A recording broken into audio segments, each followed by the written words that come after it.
Assalamualaikum warahmatullahi wabarakatuh. Perkenalkan, nama saya Ani Sintiawati, Stambuk A22188031. Saya mahasiswa program studi Pendidikan Biologi, Fakultas Keguruan dan Ilmu Pendidikan Universitas Tadulako, Angkatan 2018. Halo adik-adik semua. Hari ini merupakan pertemuan pertama kita. Pada pertemuan kali ini, kita akan membahas mengenai struktur dan fungsi sel pada sistem pencernaan.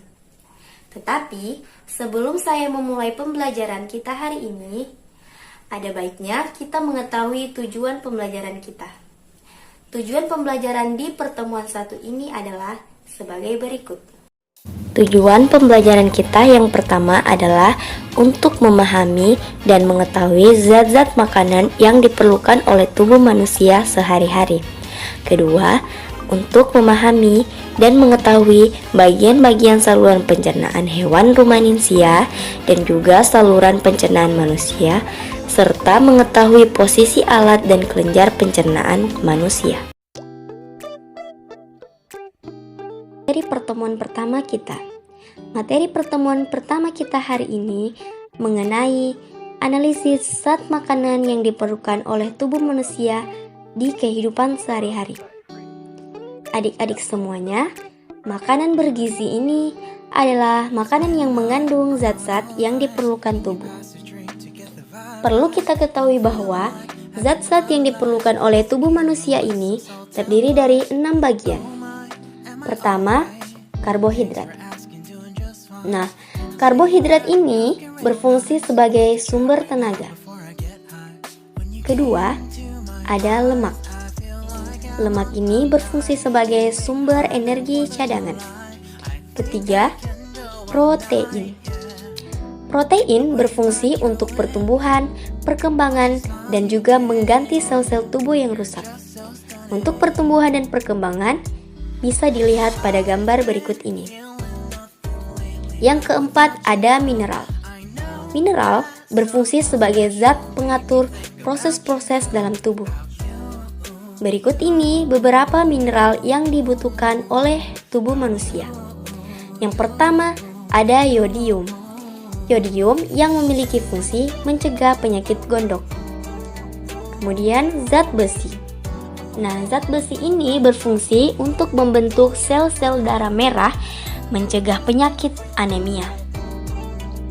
Ketiga, ada kalsium. Nah, kalsium ini berfungsi pembentukan tulang dan gigi. Yang kelima, vitamin. Vitamin ini berfungsi sebagai pengatur dan pelindung tubuh. Maksudnya adalah menjaga kesehatan tubuh manusia. Vitamin yang diperlukan oleh tubuh manusia ini dibagi menjadi 6 bagian. Yang pertama dikenal dengan vitamin A. Vitamin A memiliki fungsi untuk meningkatkan daya tahan tubuh dan menjaga kesehatan mata. Jadi, vitamin A ini sangatlah memiliki fungsi yang banyak. Kemudian, vitamin B. Vitamin B berfungsi mencegah penyakit beri-beri dan juga meningkatkan nafsu makan. Ketiga, vitamin C. Vitamin ini berfungsi mencegah sariawan, gusi berdarah, dan juga bibir pecah-pecah. Yang keempat adalah vitamin D.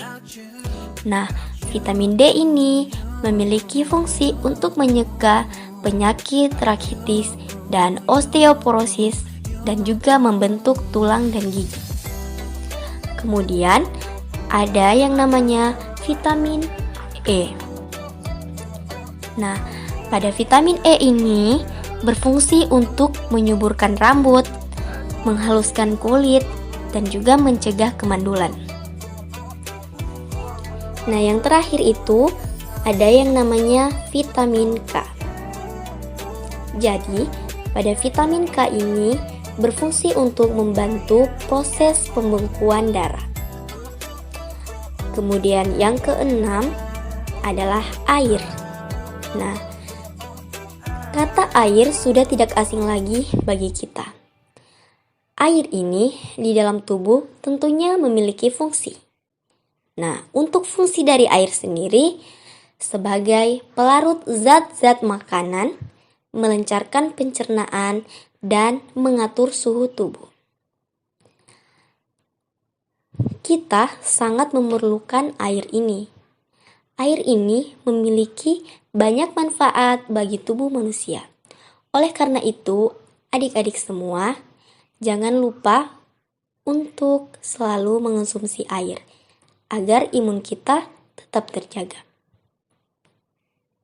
Selanjutnya, mengenai proses pencernaan makanan dalam tubuh manusia.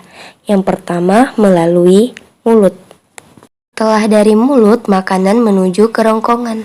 Kerongkongan adalah saluran berbentuk tabung sepanjang 20 cm yang menghubungkan rongga mulut dengan lambung. Dalam kerongkongan terjadi gerakan peristaltik, gerakan meremas yang dilakukan oleh kerongkongan untuk mendorong makanan masuk ke dalam lambung.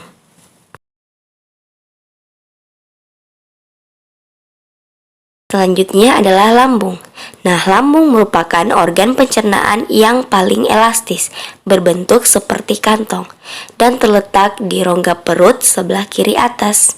Dalam lambung, makanan mengalami pencernaan secara mekanis dan kimiawi. Pencernaan mekanis dilakukan oleh dinding otot lambung yang meremas dan mengeduk makanan. Kemudian pencernaan kimiawi dilakukan oleh getah lambung. Pencernaan kimiawi mengandung 3 enzim, pepsin, renin, dan asam klorida. Enzim pepsin berfungsi untuk mengubah protein menjadi pepton, dan enzim renin untuk mengemulsi protein susu menjadi kasein, dan asam klorida untuk mengasamkan makanan dan juga membunuh kuman.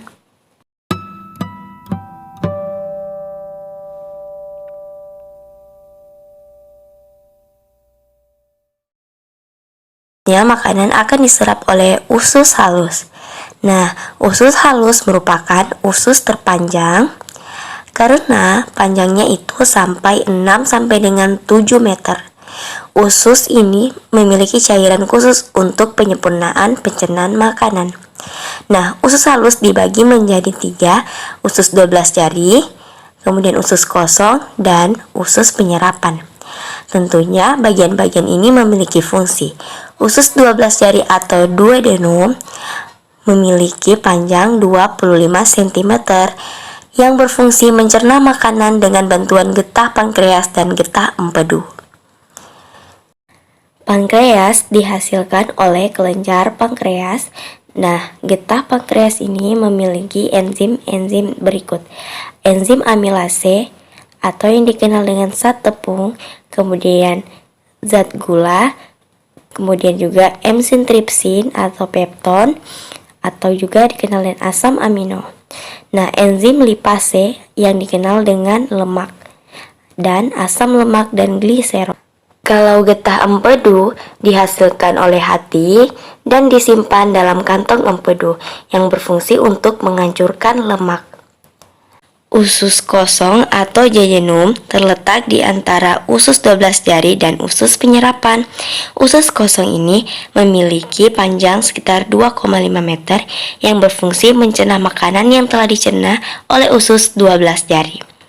Nah, usus penyerapan ini berfungsi sebagai tempat penyerapan sari-sari makanan. Di seluruh permukaan dindingnya terdapat ujung-ujung pembuluh darah yang menyerap sari-sari makanan. Kemudian sari-sari makanan akan diedarkan melalui aliran darah ke seluruh bagian tubuh. Nah, habis itu sisa makanan yang dicerna masih akan berlanjut ke usus besar. Nah, usus besar ini memiliki fungsi untuk menyerap cairan, vitamin, dan mineral dari sisa-sisa makanan yang telah diserap oleh usus halus. Nah, terdapat bakteri yang berguna untuk tubuh yang bernama E. coli, yang memiliki fungsi sebagai pembusukan sisa makanan. Proses pembusukan sisa makanan akan menghasilkan kotoran atau feses yang kemudian dikeluarkan melalui anus. Nah, selanjutnya adalah organ terakhir dari sistem pencernaan yang bernama rektum. Rektum adalah ujung muara dari usus besar yang berfungsi sebagai tempat penyimpanan feses sementara. Kemudian, ketika rektum ini terisi penuh dengan feses, maka saraf akan mengirimkan respon ke otak yang menimbulkan rasa ingin buang air besar. Selanjutnya adalah anus. Anus merupakan lubang tempat keluarnya feses dari dalam tubuh.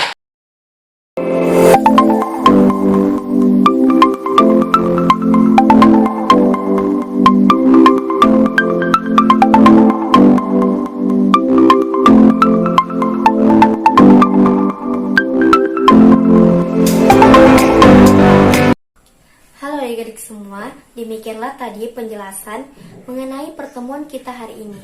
Namun, sebelum saya menutup pertemuan ini, saya akan membuat kesimpulan dari pertemuan pertama kita ini. Yang pertama, makanan yang mengandung zat-zat yang diperlukan oleh tubuh manusia disebut sebagai makanan bergizi. Nah, kemudian di dalamnya ada namanya karbohidrat. Nah, karbohidrat ini berfungsi sebagai sumber tenaga. Nah, zat-zat yang diperlukan oleh tubuh manusia ini terdiri menjadi 6 bagian. Yang pertama ada karbohidrat, protein, lemak, mineral, kemudian vitamin, dan juga air. Selain itu, tubuh manusia juga memerlukan yang namanya vitamin. Nah, adik-adik semuanya, vitamin ini dibagi menjadi 6 bagian. Ada vitamin A, vitamin B, vitamin C, vitamin D, dan vitamin E dan K. Kemudian, vitamin K ini berfungsi untuk membantu proses pembekuan darah. Vitamin A ini juga memiliki fungsi untuk meningkatkan daya tahan tubuh manusia. Nah, perlu kita ketahui bahwa hewan pemakan biak dikenal dengan sebutan hewan ruminansia, yaitu hewan herbivora. Nah, adik-adik semua, perlu diingat bahwa pada hewan ruminansia ini terdapat 5 organ pencernaan yang terdiri dari mulut, kemudian esofagus atau kerongkongan, kan lambung, dan juga usus halus serta anus. Demikianlah tadi kesimpulan dari materi saya mengenai pertemuan pertama. Baiklah, sekian pemaparan materi hari ini. Sampai ketemu di pertemuan berikutnya. Saya ucapkan terima kasih kepada adik-adik sekalian yang telah menyaksikan video ini. Assalamualaikum warahmatullahi wabarakatuh.